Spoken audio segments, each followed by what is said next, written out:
Personal Financial Workshop on Mutual Funds, Loan Management, Personal Finance on November 16 and 17. Register now. Hi guys, welcome to I dream. నేను మీ చాణక్య. మనం బోల్డ్ అన్ని videos అనేది కూడా చేసాము business మీద. కొన్ని వీడియోస్ థంబ్నెయిల్స్లో కూడా మనం చూస్తూ ఉంటాము. ₹1,00,000 ఇన్వెస్ట్ చేస్తే మీరైతే కొన్ని సంవత్సరాల తర్వాత సుమారు కోట్లల్లో మీరైతే ఆదాయాన్ని చూడొచ్చు అని చెప్పేసి అంటూ ఉంటాం. అది ఎంతవరకు నిజం? మరి మ్యూచువల్ ఫండ్స్ స్టార్ట్ అయ్యి కూడా సుమారు ఒక 20 ఇయర్స్ 25 ఇయర్స్ అవుతుంది. మరి వీటి గురించి మనకు లైవ్గా ఎగ్జాంపుల్స్ ఇవ్వడానికి మనతో పాటు కూడా ఉన్నారు విజయ్ కర్ణ గారు. So personal financial adviser. మరి ఆయన ఏమంటారో అడిగి తెలుసుకుందాం. Hi sir. హలో అండి. ప్రీవియస్ వీడియోస్లో మనము కొన్ని చూసాము, ప్రేక్షకులు కూడా దాన్ని హ్యాపీగా చూశారు.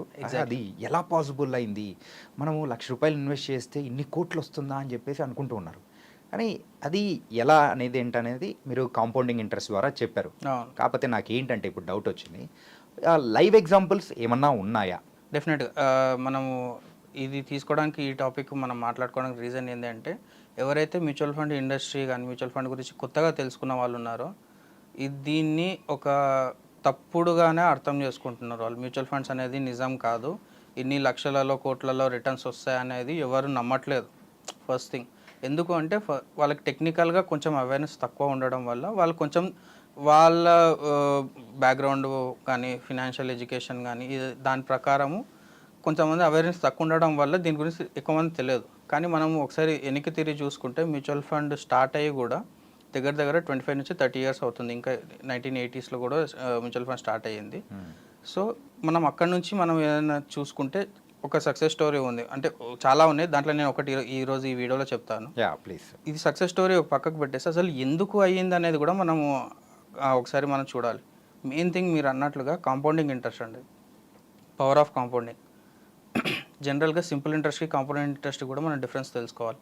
అది మనం కొన్ని స్లైడ్స్లో కూడా మీకు చూపిస్తాను. అది కొంచెం డీటెయిల్గా మనం అర్థం చేసుకుంటే ఎందుకు అవుతుందో కూడా మనకి తెలుసుకోవడానికి ఛాన్సెస్ ఉంటాయి. ఓకే. ఆల్బర్ట్ ఐన్స్టైన్ ఉన్నారు కదా అండి, అతని కోట్ ఏంది అంటే, compounding interest is the 8th wonder of the world. అంటే ఉన్న అద్భుతాలు ఏడు అద్భుతాలు అంటాం కదా, 8వ అద్భుతం కాంపౌండింగ్ ఇంట్రెస్ట్ అని చెప్పాడు అనమాట. ఓకే. సో ఎందుకు అన్నాడు అంటే, అది మనకి డ్యూరేషన్ పెరిగే కొద్దీ ఇంట్రెస్ట్ కూడా మనకి రిటర్న్స్ పెరుగుతుంటుంది అనమాట. అది ఇంకా టేబుల్లో ఇంకా క్లియర్గా ఎక్స్ప్లెయిన్ చేస్తాను. ఒక చిన్న ఎగ్జాంపుల్, ఈ గ్రాఫ్లో నేను చూపించే గ్రాఫ్లో ఎగ్జాంపుల్ ఏంటి అంటే, ఒక పర్సన్ ఎవరైనా సరే ఒక 50,000 SIP చేశాడు అనుకుందాం, for the period of 26 years at the rate of return 12% rate of return. 12%, నేను 15-20 కూడా కాదు, 12% తీసుకుంటే ఫస్ట్ 1 CR కావడానికి, మీరు గ్రాఫ్లో చూడొచ్చు, ఫస్ట్ 1 CR కావడానికి 9.15 ఇయర్స్ పడుతుంది. ఓకే. అంటే అతను 50,000 SIP ఎవ్రీ మంత్ చేస్తున్నాడు, కానీ 1 crore అతని ఇన్వెస్ట్మెంట్ సైజ్ కావడానికి 9 ఇయర్స్, అంటే అప్రాక్సిమేట్గా 10 ఇయర్స్ తీసుకోవచ్చు. తర్వాత నెక్స్ట్ 1 CR కావడానికి 4.25 ఇయర్స్ పడుతుంది. Okay. And next third CR, అంటే first CR, second CR, third CR కావడానికి 2.81 ఇయర్స్ అవుతుంది. తక్కువ టైం అనేది తగ్గుతూ వస్తుంది. అండ్ నెక్స్ట్ అట్లా 4th CR తీసుకుంటే 2 ఇయర్స్లోనే అవుతుంది. అండ్ అట్లాగే మనం లాస్ట్లో చూసుకుంటే 10th CR కావడానికి జస్ట్ 10 months పడుతుంది. కంపేర్ చేసుకుంటే ఫస్ట్ 1 CR మాత్రం 9 ఇయర్స్ పట్టింది. 9 ఇయర్స్ కాకపోతే 10 ఇయర్స్ తీసుకోండి, 10 ఇయర్స్ పట్టింది. కానీ లాస్ట్ 1 CR కావడానికి జస్ట్ 10 months పట్టింది. ఎందుకు ఇట్లా అవుతుంది అంటే, ఫస్ట్ 1 CR పెట్టేటప్పుడు మీరు క్యాపిటల్ ఎంత పెడుతున్నారు, 50,000 నుంచి స్టార్ట్ చేస్తున్నారు. కానీ లాస్ట్ 1 CRకి ఎంత క్యాపిటల్ పెడుతున్నారు, 9 CR పెడుతున్నారు. ఈ డిఫరెన్స్ మనం అర్థం చేసుకోవాలి. అంటే 9 CR మీద 1 CR రావడము ఈజీ, కానీ 0 నుంచి 1 CR తీసుకోవడం చాలా కష్టం. సో అందుకే నెంబర్ ఆఫ్ ఇయర్స్ పెరిగే కొద్దీ కాంపౌండింగ్ అనేది అంత ర్యాపిడ్గా పెరుగుతుంటుంది. మనం చాలా ఎగ్జాంపుల్స్లో కూడా చూస్తుంటాం, 1 CR మీ ఇన్వెస్ట్మెంట్ కార్పస్ దాటింది అంటే ఎక్స్పోనెన్షియల్గా మీకు గ్రోత్ కనిపిస్తుంటుంది. అంటే every year you can't even imagine, అంటే జస్ట్ 10% రేట్ ఆఫ్ రిటర్న్ తీసుకున్నా కూడా 1 CR మీద మీకు 10 lakhs రిటర్న్స్ వస్తుంటాయి. Every year 10 lakhs returns. అంటే మనం ఒక కార్పొరేట్ ఎంప్లాయీ కానీ ఒక IT ఎంప్లాయీ తీసుకుంటే 10 lakhs వాళ్ళ శాలరీ ఎవ్రీ ఇయర్. అందుకే ఫస్ట్ 1 CR అనేది చాలా ఇంపార్టెంట్. 1 CR మనం ఎంత తొందరగా అంటే ఒక 15 ఇయర్స్లో కానీ ఒక 10 ఇయర్స్లో కానీ మనం అక్యుములేట్ చేయగలిగామనుకోండి, దాని తర్వాత మనం వద్దన్న అమౌంట్ వస్తుంటుంది అనమాట. ఓకే. అది ఇక్కడ కాంపౌండింగ్ అనేది. ఇంకా నెక్స్ట్ ఎగ్జాంపుల్ చెప్పాలంటే, సింపుల్ ఇంట్రెస్ట్కి కాంపౌండింగ్ ఇంట్రెస్ట్కి డిఫరెన్స్ మనం ఈ స్లైడ్లో చూడొచ్చు. సింపుల్ ఇంట్రెస్ట్ ఏంటి అంటే, జస్ట్ ఇంట్రెస్ట్ మాత్రం అక్యుములేట్ అవుతుంటుంది. ఇప్పుడు ఒక 1 lakh రూపీస్ సింపుల్ ఇంట్రెస్ట్కి కాంపౌండింగ్ ఇంట్రెస్ట్కి డిఫరెన్స్ చూద్దాం. సింపుల్ ఇంట్రెస్ట్లో 1 ల్యాక్కి 10% మనం ఇంట్రెస్ట్ తీసుకుంటే జస్ట్ 10,000 రూపీస్ మనకి యాడ్ అవుతూ ఉంటుంది.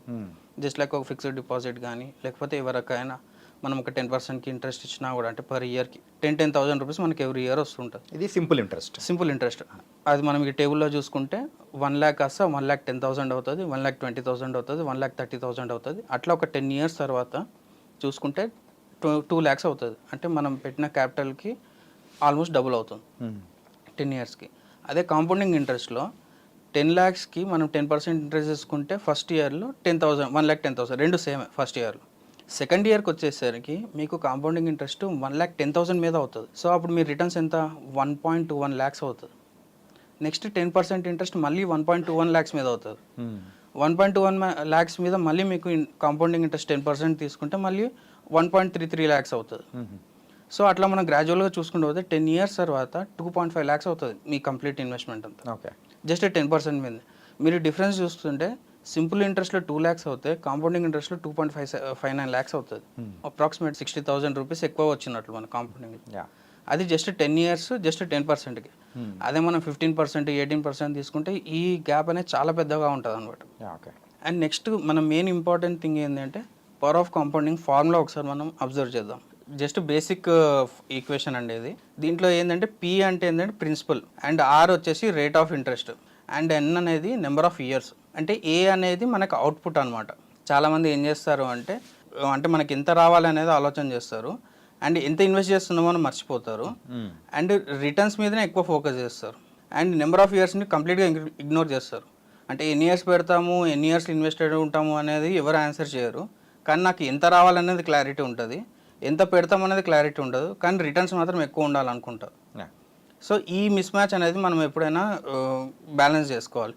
మనం ఓన్లీ ఈ 3 వేరియబుల్స్లో స్మాల్ ఆర్ని ఎన్ని పీని ఈ 3 వేరియబుల్స్లో ఆర్ని ఎంత ఇగ్నోర్ చేస్తే అంత మంచిది. రిటర్న్స్ అనేది ఎవరి చేతిలో ఉండదు, అది కంప్లీట్లీ గివెన్ బై మార్కెట్స్. మన కంట్రోల్ ఉన్నది principal and number of years. Number of years మీద ఎప్పుడైతే మనం ఎక్కువ ఫోకస్ పెడతామో మనకి ఎక్కువ రిటర్న్స్ వచ్చే ఛాన్సెస్ ఉంటాయి. అండ్ పర్సంటేజ్ ఆఫ్ రిటర్న్ ఎక్కువనే ఉండాలి అని ఎప్పుడు అనుకుంటామో అప్పుడు రిస్క్ పెరుగుతుంది, అంటే క్యాపిటల్ ఆర్ పెరుగుతుంది. అంటే ఇప్పుడు సపోజ్ మనము స్టార్ట్ ఎర్లీ అంటే ఎంత తొందర అయితే అంత తొందరగా ఇన్వెస్ట్మెంట్ స్టార్ట్ చేయండి అని చెప్తాం కదా. ద మెయిన్ రీజన్ ఇదే అనమాట. ఎప్పుడైతే ఎన్ని అంటే నెంబర్ ఆఫ్ ఇయర్స్ని మనం తగ్గిస్తామో మనకి క్యాపిటల్ రిస్క్ అనేది పెరుగుతుంటుంది. క్యాపిటల్ రిస్క్ పెరిగినప్పుడు మన ఫినాన్షియల్ ప్లానింగ్ అనేది మొత్తం అంతా డిస్టర్బ్ అయిపోతుంది అనమాట. మనకి ఇన్పుట్ అమౌంట్ ఎక్కువ ఉన్నా తక్కువ ఉన్నా సరే కానీ నెంబర్ ఆఫ్ ఇయర్స్ మాత్రం ఎక్కువ ఉండేటట్టు ప్లాన్ చేసుకోవాలి. అప్పుడు ఓవరాల్గా అవుట్పుట్ మాత్రం మనకి డెఫినెట్గా ఎక్కువ వచ్చే ఛాన్సెస్ ఉంటాయి అన్నమాట. అది కాంపౌండింగ్ ఫార్ములా. మనం ఫస్ట్ టాపిక్లో మనం మాట్లాడుకున్నట్టు ఏదైనా సక్సెస్ స్టోరీ ఉంది అని అనుకుంటే ఇది రికమెండేషన్ కాదండి, జస్ట్ ఒక ఎగ్జాంపుల్. అంటే చాలామంది అంటున్నారు కదా అసలు నిజంగానే 20 yearsలో 10 yearsలో ఇంత కాంపౌండింగ్ అవుతుందా, ఇంత వెల్త్ జనరేట్ అవుతుందా అనేసి అడుగుతున్నారు కదా. ఒక ఫండ్ పేరు చెప్తాను, అది మీరు స్లైడ్ మీద చూడొచ్చు. నిపాన్ ఇండియా గ్రోత్ ఫండ్ అని ఉందండి. ఇది స్టార్ట్ అయింది 1995 October 8th స్టార్ట్ అయింది. సిన్స్ ఇన్సెప్షన్ అది ఇచ్చిన పర్సెంటేజ్ 22% CAGR ఇచ్చింది. అంటే ఎప్పుడైతే ఈ నిపాన్ ఇండియా గ్రోత్ ఫండ్లో ఎప్పుడైతే స్టార్ట్ అయినప్పుడు ఎవరైనా ఒక పర్సన్ ఒక 1 lakh ఇన్వెస్ట్ చేశారు అంటే ఈరోజు టుడే మార్కెట్ వాల్యూ చూసుకుంటే అప్రాక్సిమేట్గా 5.5 CR అవుతుంది అనమాట. అంటే చాలామంది మనకి నెక్స్ట్ 5 yearsకి 10 yearsకి ఏమవుతుందో మనకు తెలియదు, అసలు అంతగానం రిస్క్ మనకు అవసరం లేదు అనుకున్న వాళ్ళకి ఇది ఒక మంచి ఎగ్జాంపుల్ అనమాట. ఆల్రెడీ ఇట్లాంటి గ్రోత్ స్టోరీస్ చాలా ఉన్నాయి, ఇది వన్ ఆఫ్ ది ఎగ్జాంపుల్. ఇంకా 25% ఇచ్చిన ఫండ్స్ కూడా ఉన్నాయి యాక్చువల్గా. ఇది టోటల్ యావరేజ్గా CAGR 25% ఇచ్చిన ఫండ్స్ కూడా సిన్స్ ఇన్సెప్షన్ ఇచ్చినట్టు ఉన్నాయి. కానీ ఎక్కువ ఇయర్స్ అంటే నెంబర్ ఆఫ్ ఇయర్స్ ఆల్మోస్ట్ దగ్గర 30 years నుంచి ఉన్న ఫండ్ ఇంత పర్సెంటేజ్ ఇచ్చిన ఫండ్లో మనకి 1 lakh నుంచి 5.5 CR అయిన ఫండ్స్ ఉన్నాయి. అండ్ ఇక్కడ మనకి మెయిన్ అందరికి వచ్చే డౌట్ ఏంటి అంటే డెఫినెట్గా అందరూ ఇట్లా తీసుకోవచ్చా అంటే అందరు తీసుకోలేరు. ఎందుకు తీసుకోలేరు అంటే లాస్ట్ 30 yearsలో చాలా బబుల్స్ వచ్చినాయి, చాలా డౌన్ఫాల్స్ వచ్చినాయి, చాలా మార్కెట్ పీక్స్ చూసింది, చాలా మార్కెట్ డౌన్ఫాల్స్ చూసింది. కానీ ఈ 30 years మొత్తం కన్సిస్టెంట్గా ఎవరైతే ఇన్వెస్ట్ చేస్తారో వాళ్ళకి మాత్రమే ఈ 5 CR వస్తాయి అనమాట. 1 lakh ఇన్వెస్ట్ చేస్తారు, ఒక 10 years తర్వాత అదే 1 CR అయింది, 5 CR పక్కకు పెట్టేసండి, 1 CR అయింది. 1 CR అయిన తర్వాత ఇంకా అయిపోయింది కదా అని చెప్పేసి తీసేసుకున్నారు అనుకోండి, మీరు 5 CR ఆపర్చునిటీ చూడలేరు అనమాట. సో పోనీ 1 CR అయిన తర్వాత ఒక డౌన్ఫాల్ వచ్చింది, అదొక 1 CR కాస్త 50 lakhs అయింది అనుకున్నాను, లేకపోతే 60 lakhs అయింది అనుకున్నాను, 1 crore నుంచి 40 lakhs నెగిటివ్ అయ్యింది. ఇంతకన్నా ఎక్కువ పీక్స్ రాదు, మార్కెట్ ఇంతకన్నా ఎక్కువ పోదని చెప్పేసి కూడా అమ్ముకుంటారు. ఎక్కువ వచ్చినా అమ్ముకుంటారు, తక్కువ వచ్చినా అమ్ముకుంటారు. మనం అందరం ఇన్వెస్టర్స్ మైండ్ సెట్స్ అలాగనే ఉంటుంది. సో ఇక్కడ అడ్వైజర్ రోల్ అనేది చాలా ఇంపార్టెంట్ అనమాట. మీకు రిక్వైర్మెంట్ లేదు, 1 lakh ఇన్వెస్ట్మెంట్ చేసి వదిలిపెట్టినావు, రిక్వైర్మెంట్ లేదు, దాన్ని అట్లా వదిలిపెట్టడం will be the best option. Okay, అది కాంపౌండింగ్లో 10%, 12% ఇచ్చినా కూడా it will be huge corpus అనమాట. అది ఫస్ట్ థింగ్. సెకండ్ థింగ్, మీకు ఇంకా కంపారిటివ్గా ఎగ్జాంపుల్ చెప్పాలి అంటే మన పేరెంట్స్ కానీ మన లాస్ట్ జనరేషన్ పేరెంట్స్ మనం అందరం ఏమనుకుంటాము, మన వాళ్ళు 1995లో 1990s 1980sలో ప్లాట్లు కొనింటే హైదరాబాద్లో ఇప్పుడు కొన్ని కోట్లు అవుతుంది. బేగంపేటలో కానీ ఇక్కడ మనకి చుట్టుపక్కల ఉన్న ఏరియాలలో అప్పుడు చాలా తక్కువ రేట్లకు దొరుకుతుండే, 1 lakh దొరుకుతుండే, 50,000కే దొరుకుతుండే అని చాలామంది చెప్తారు మనకి. కానీ అప్పుడు 50,000 దొరికేది కాదు ఎవరి దగ్గర, 1 lakh ఎవరికి దొరికేది కాదు. పెట్టింటే ఈరోజు చాలా కోట్లు అవుతుండే అనేసి అంటారు. ఈ రోజు కూడా మీకు సేమ్ సిచ్యువేషన్ ఉంటుందండి. ఇప్పుడు ఆ రోజు మీకు 1 lakh దొరకడం ఎంత ఇబ్బందో, ఈరోజు మీకు 10 lakh దొరకడం కూడా అంతే ఇబ్బంది. సో మీ పేరెంట్స్ ఉన్న సిచ్యువేషన్లో మీరు కూడా ఉన్నారు. ఈరోజు 10 lakhs ఇప్పుడు మీకు ఇబ్బంది అవ్వచ్చు, కానీ 10 lakhs మీరు కొంచెం డిసిప్లిన్తో ఎస్ఐపిస్గా చేసుకోవడం కానీ వేరే ఇన్వెస్ట్మెంట్స్ త్రూ ఒక 10 lakhs కార్పస్ చేసుకొని ఇట్లాంటి ఫండ్స్లో లాంగ్ టర్మ్కి చేసి వదిలిపెట్టారనుకోండి, డెఫినెట్గా దీనికన్నా ఎక్కువ రిటర్న్స్ చూడగలుగుతారు. ఓకే, అది దీన్ని ఎసెన్స్ అనమాట. అదే నాకు మనం ప్రతిసారి వీడియోలు చేస్తున్నప్పుడు ఇంత వస్తుంది కదా అని చెప్పేసి కొంతమంది అడుగుతూ ఉన్నప్పుడు, సో అది లైవ్ ఎగ్జాంపుల్స్గా చెబితే వాళ్ళకి ఇంకా బాగా రీచ్ అవుతుందనే ఉద్దేశంతో మేము అడిగాను. డెఫినెట్గా అండి, ఇట్లాంటివి ఇంకా చాలా ఎగ్జాంపుల్స్ ఉన్నాయండి. ఇది వన్ ఆఫ్ ద ఎగ్జాంపుల్. ఎందుకు అంటే ఇక్కడ మనకి పర్సంటేజ్ ఎక్కువగా ఉంది, నెంబర్ ఆఫ్ ఇయర్స్ కూడా ఎక్కువగా ఉన్నాయి. ఈ ఎగ్జాంపుల్ కొన్ని దగ్గర నెంబర్ ఆఫ్ ఇయర్స్ తక్కువ ఉన్నా కూడా పర్సంటేజ్ ఎక్కువ ఉంటాయి, కానీ అది కరెక్ట్ ఎగ్జాంపుల్ కాదనమాట మన ఇన్వెస్టర్స్కి. అది ఆ ఎగ్జాంపుల్ మనం ఎక్స్ప్లెయిన్ చేస్తే వాళ్ళకి గ్రీడ్ పెంచిన వాళ్ళం అవుతాం. అంటే షార్ట్ టర్మ్స్లో ఎక్కువ రిటర్న్స్ జనరేట్ చేయాలి అనేది పెంచిన వాళ్ళం అవుతాం. అది కరెక్ట్ వే ఆఫ్ ఇన్వెస్ట్మెంట్ కాదనమాట. మనం లాంగ్ టర్మ్లో తక్కువ రిటర్న్స్ అయినా సరే కన్సిస్టెంట్గా ఇన్వెస్ట్ చేసుకుంటూ వెళ్ళడం will be the best approach. దీనికి అయితే perfect example slow and steady wins the race. Exactly. So thank you so much sir, చాలా వివరంగా చెప్పారు అండ్ లైవ్ ఎగ్జాంపుల్ కూడా మరి చెప్పారు. థ్యాంక్ యూ అండి.